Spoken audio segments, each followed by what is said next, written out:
Coach, your conclusions? On Saturday I felt first 10 minutes a slow start, but then we were outstanding. The players gave everything they could to give the fans an enjoyable experience in terms of the soccer we played, the goals we scored, and we're very comfortable in the game. We made a mistake to allow them in at 3-2, but from then on I think everybody's seen that the ball was clearly struck Jermaine on the chest. We're given a penalty against us and we're down to 10 men. But again, the lads picked themselves up with 10 men. We go in front 4-3. And even in the fourth goal, I mean, we could still affect things differently, I accept that. But Espinosa handballs the ball on to start the move. And I think we're 5 minutes into 6 minutes of added time. It was bizarre. But what I do know, the positives from the game, I think prior to that match, the Dynamo hadn't scored for 375 minutes at home at the BBVA against Sporting Kansas, and we scored 4 goals. We could have had another few goals because of the quality of our play. So there's a lot to be pleased about, a lot to be excited about.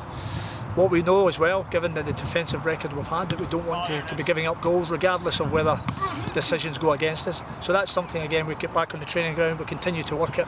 But what we do know moving forward is we have a very exciting team, a team that can score goals and win games, and that's what we have to focus on. Looking forward to the rest of the season with the same ambition as we had at the start of the season, to make the playoffs, to give us a chance of winning the MLS Cup.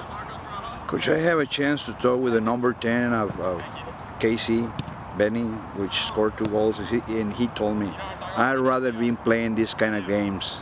Phil Harper's a very good player. I think he appreciates, because you only had to see the way Sporting Kansas went about the game. I think they appreciated the Houston Dynamo are a very good side, and there was a few challenges that I would suggest were borderline.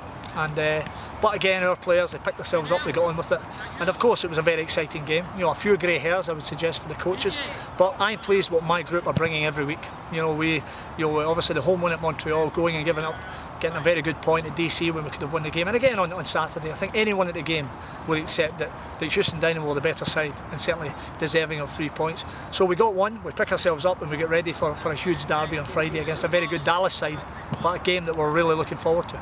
On Friday against FC Dallas, what are the challenges that you're facing?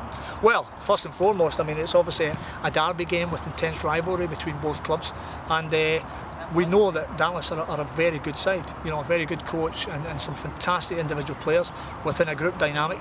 They made the playoffs last year again, so you know, every other week we seem to be playing against somebody that's made the playoffs. So we know we're in for a tough game, but equally Dallas will know that Houston Dynamo have got a very good side, and we'll be going all out to try and win that game.